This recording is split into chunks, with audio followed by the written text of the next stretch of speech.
I'd like to welcome you to another edition of Simon Peter and Simon Magus, Simon Peter versus Simon the Sorcerer. And in the last video, we basically went into detail about what Peter was talking about, referring to the gall of bitterness. And we traced that back to Deuteronomy, and you can see what this gall of bitterness was. And this is that attribute that was titled to this Sumerian, Simon Magus, who was regarded as essentially a god man in the midst of his people. And so, and it's this Simon Magus where we find a lot of the Gnostic teachings that stem all the way through to this other Christianity, which is really anti-Christian, and it culminates in Roman Catholicism, essentially. So we're going to continue where we left off, and I'm going to back off just one sentence here so we can kind of refresh what we did. And it states, "It is by identifying the real beginning of the great false church system with this Simon that opens up a whole new vista of understanding in regard to the counterfeit Christianity which began even in the infancy of the church." So what did Simon and the Samaritans believe? Well, one of the most scholarly of early church historians, and again I'm reading from a pamphlet from Ernest Martin, and also I'm including a lot of Bible studying with this, and to kind of really drive points home here. So by the end of this series, it's going to be without a doubt what this counterfeit system is about, and what the early church was battling against, and what the current church is battling against. It's essentially the same thing. It just has a different veneer about it. They've grown in wisdom of subtlety, so they're more subtle about it. But when you really get into the roots of it, it really is the same old. It's the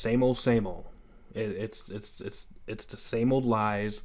It's the same doctrines, just rehashed in a different way. And all this stems from the northern part of Israel, with the Samaritans. So it is by identifying the real beginning of the great false church system with this Simon that opens up a whole new vista of understanding in regard to the counterfeit Christianity which began even in the infancy of the church. So what does Simon and the Samaritans believe? Well, one of the most scholarly of early church historians was Harnack, who wrote an extensive 7-volume work titled The History of Dogma. This man is recognized as one of the top authorities in the world on this subject. And he states, quote, "Long before the appearance of Christianity, combinations of religion had taken place in Syria and Palestine," which would be today the modern nation-state of Israel, and especially in Samaria, which was the northern part of Palestine, insofar as the Assyrian and Babylonian religious philosophy with its manifold interpretations had penetrated as far as the eastern shore of the Mediterranean. Now, who were the Assyrians? Well, the Assyrians were the ones that took captive the northern tribes of Israel, the 10 tribes, essentially. Notice he says the Babylonian religion had come especially to Samaria. Okay? And why not? The Samaritans were largely Babylonian by race. The Bible tells us in 2 Kings 17:24 that most of the Samaritans had been taken to Samaria from Babylon and adjacent areas. Later on, Ezra informs us that others who were mainly of Babylonian stock came to Samaria in Ezra 4:9-10. So let's go ahead and look at those two passages real quick. In 17:24, it states that, and this is 2 Kings 17:24, which states, "And the king of Assyria brought men from Babylon, and from Cutha, and from Ava, and from Hamath, and from Sepharvaim, and placed them in the cities of Samaria instead of the children of Israel, and they possessed Samaria and dwelt in the cities thereof. Okay. So clearly there was Babylonian stock in the realm of Samaria. Okay, so that's why this Harnack basically states that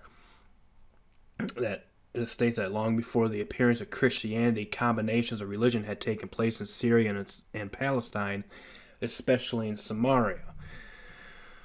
So let's go ahead and look at Ezra 4, 9 through 10, which states, quote, "Then wrote Rehum the chancellor, and Shimshai the scribe, and the rest of their companions, the Danites, and the Aphersithites, the Terpelites, the Aphersites, the Archivites, the Babylonians, the Susanites, the Dehavites, and the Elamites, and the rest of the nations whom the great and noble Asnapper brought over and set in the cities of Samaria, and the rest that are on this side the river, and at such a time."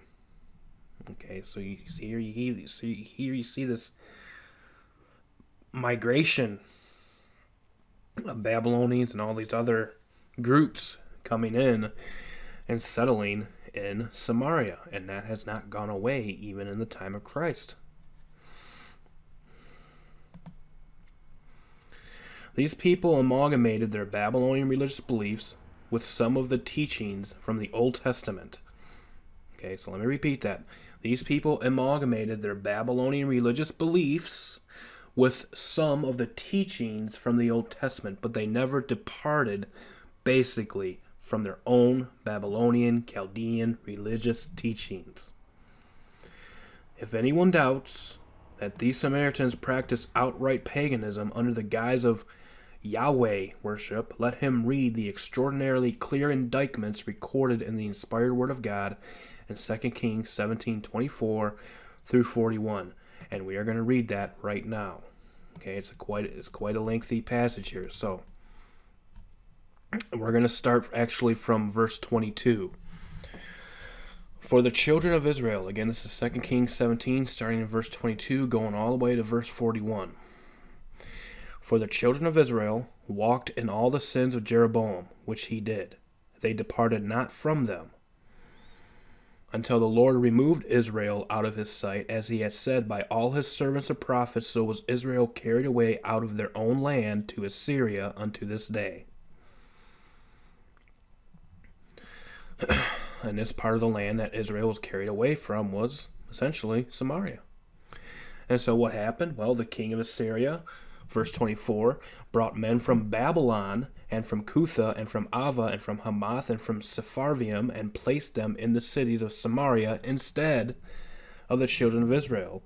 And they possessed Samaria and dwelt in the cities thereof. And what came with these people? Their customs, religious beliefs, and practices. And so it was at the beginning of their dwellings there that they feared not the Lord. Therefore the Lord sent lions among them, which slew some of them, not all of them, some of them. Wherefore they spake to the king of Assyria, saying, The nations which thou hast removed and placed in the cities of Samaria know not the manner of the God of the land. Therefore he hath sent lions among them, and behold, they slay them, because they know not the manner of the God of the land. Then the king of Assyria commanded, saying, Carry thither one of the priests whom ye brought from thence, and let them go and dwell there, and let him teach them the manner of the God of the land. Then one of the priests whom they had carried away from Samaria came and dwelt in Bethel. What was one of the priests? It was an Israelite priest. Then one of the priests whom they had carried away from Samaria came and dwelt in Bethel, and taught them how they should fear the Lord. Okay, so now they're getting some kind of teachings of God. They're getting some teachings of Jehovah and these types of things. And it states, Howbeit every nation made gods of their own, and put them in the houses of the high places, which the Samaritans had made, every nation in their cities wherein they dwelt. And the men of Babylon made Succoth-Benoth, and the men of Cuth made Nergal, and the men of Hamath made Ashima. These are all deities. And the Evites made Nibhaz and Tartak, and the Sepharvites burnt their children in fire to Adremelech and Anemelech, the gods of Sepharvim. Now pay attention here. So they feared the Lord, meaning in Old Testament times to fear the Lord, meaning they, like when the Israelites feared the Lord, they were a part of the people of God. That's what essentially fear the Lord means in this context. So they feared the Lord. They seemed like they were people of God, but what was the other parts of this? And made unto themselves of the lowest of them priests of the high places, which sacrificed for them in the houses of the high places. They feared the Lord, because of this priest that settled in Bethel. They taught them to fear the Lord, but what else? And served their own gods after the manner of the nations whom they carried away from thence. Unto this day they do after the former manners, they fear not the Lord, neither do they after their statutes, or after their ordinances, because if they truly followed the Lord, even though they claimed they feared the Lord, they would have no part of their old rituals and old pagan practices and these type of things. So here we have a group of people settling in Samaria from where Israel was carried away captive, claiming to be part of the people of God, but yet they are not the people of God because they are still accustomed to their religious beliefs and practices. They did not put them away. This is the same thing we see in modern Christianity. You have Christians, quote unquote, saying they fear the Lord.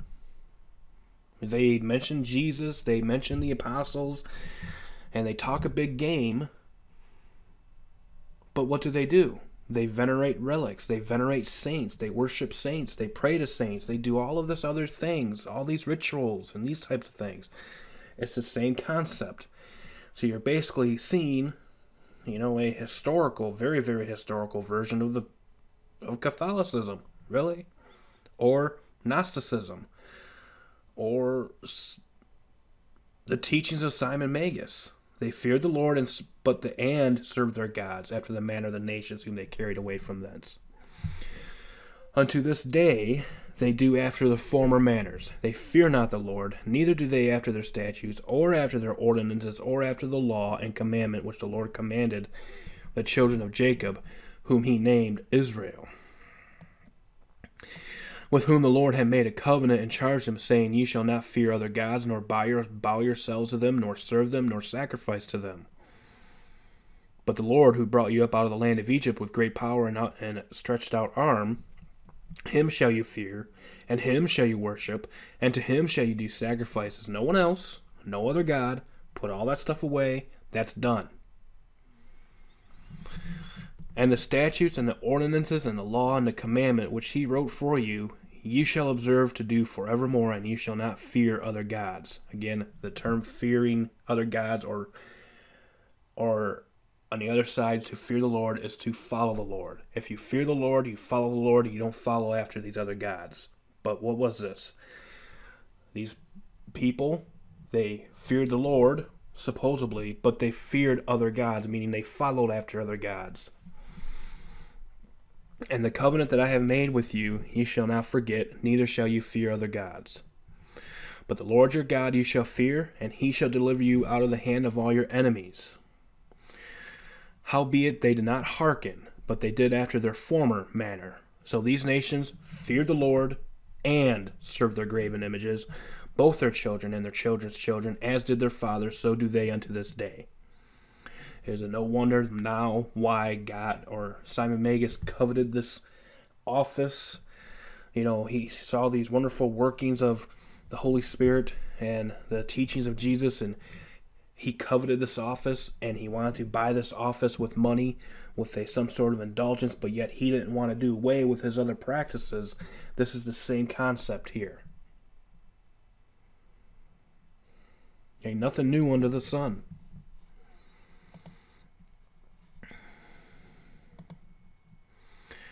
So, a brief history of the Samaritans. There were originally 5 Babylonian tribes who had been transported to the area where northern Israel once lived before Israel's inglorious defeat and captivity by the Assyrians. When these 5 tribes moved into the vacant land of Samaria, they brought their Babylonian and Assyrian gods with them.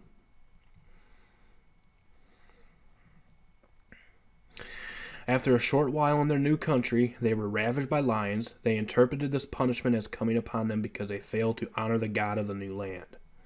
Not realizing that there is only one great God who is not confined to any one land, these Samaritans didn't have sense enough to realize that the true God of the land had sent Israel into captivity because of their calf worship and their introduction of Phoenician religion.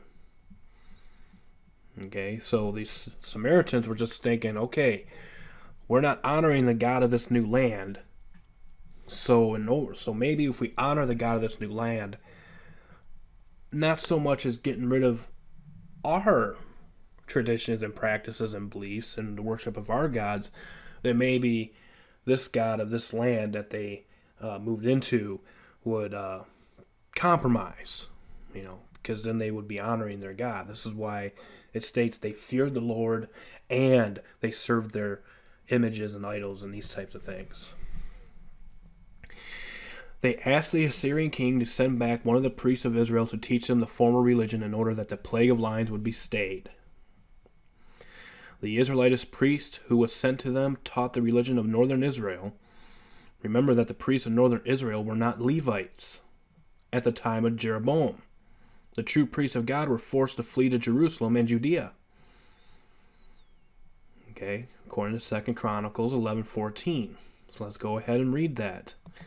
2 Chronicles 11:14, which states, "For the Levites left their suburbs and their possessions and came to Judah and Jerusalem, for Jeroboam and his sons had cast them off from executing the priest's office unto the Lord."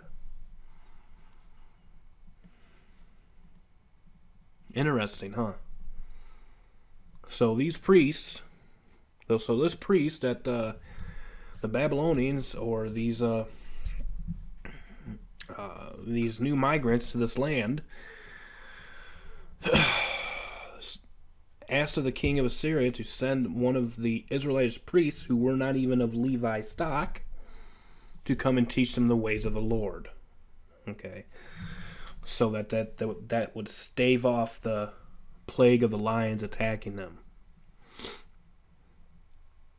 For the Levites left their suburbs and their possessions and came to Judah and Jerusalem, for Jeroboam and his sons had cast them off from executing the priest's office unto the Lord. Jeroboam set up his own form of religion with the calves at Dan and Bethel. 1 Kings 12:28-30. He moved the holy days from the 7th to the 8th month. He made priests of the lowest of the people, those who were not of Levi, in 1 Kings 12:31.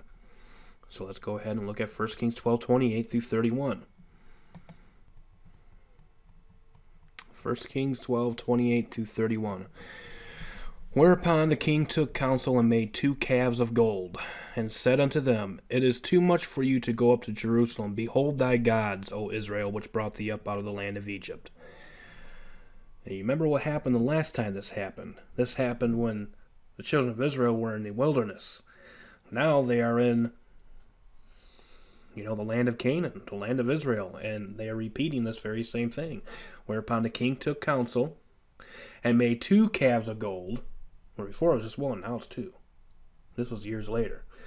And said unto them, It is too much for you to go up to Jerusalem. Behold thy gods, O Israel, which brought thee up out of the land of Egypt. Same thing.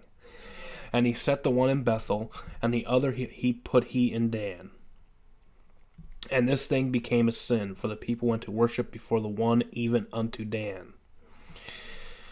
And he made an house of high places, and made priests of the lowest of the people, which were not of the sons of Levi. And Jeroboam ordained a feast in the 8th month, on the 15th day of the month, like unto the feast that is in Judah.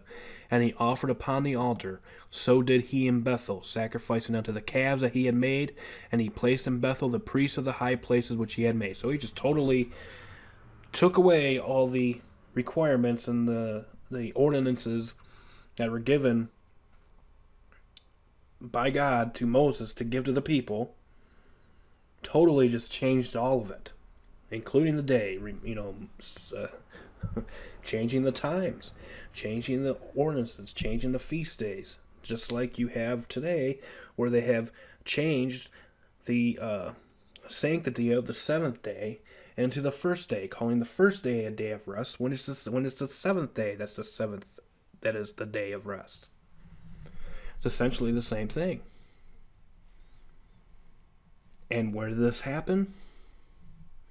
This happened in the northern land of Samaria, the northern land where the northern children of Israel were. Interesting comparisons.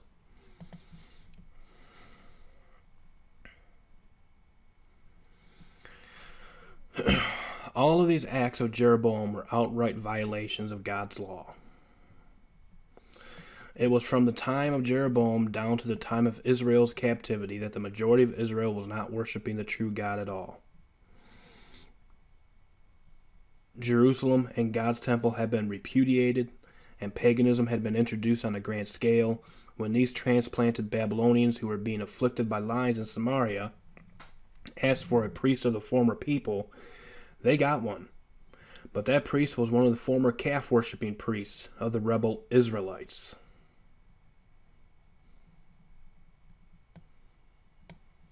The priests of Israel taught the Babylonians, now called Samaritans, to adapt the formal worship of the northern Israelites. The priests taught them to revere Jehovah as the God of the land. Thus, these Samaritans finally took upon themselves the name, the people of God, the people of Yahweh, but their religion was outright paganism, a mixture of Israelitish calf worship and Babylonianism. Just as Simon Magus later was eager to appropriate Christ's name, but continue his pagan abominations. Notice what God says about the final conditions of these Samaritans, again in 1741. So these nations feared the Lord, calling themselves God's people, and served their graven images, both their children and their children's children, as did their fathers, the Babylonians, so do they unto this day. And what do we have currently? Don't we have the same thing? Absolutely. All you gotta do is look on the other side of the earth, and you will see it. It's called the Vatican. These people called themselves the worshippers of the true God, but were actually Babylonian idolaters.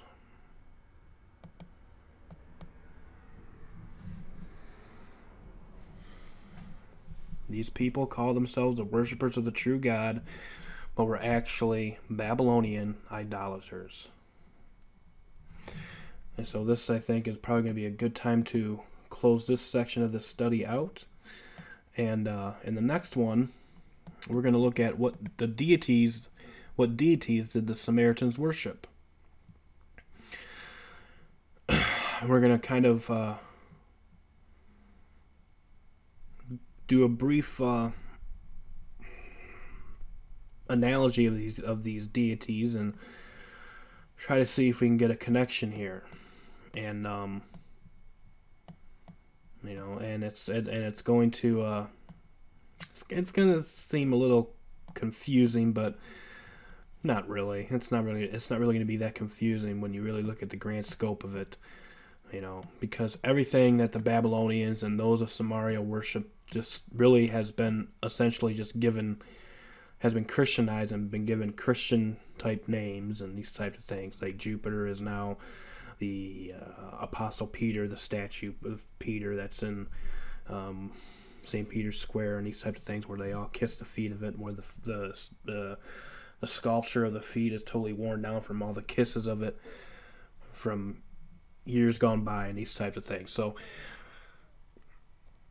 it's really not going to be that hard to put together, but it is eye-opening to those that may have never heard this, and that's the main reason why I'm going over this article and going over the scriptures and putting the scriptures together in context of this article, so that there can be more of a understanding, if you will, of the enemy. So until next time, thank you for tuning in. Truth be told, truth be known. Stay safe. God bless, and we'll see you next time. Bye-bye.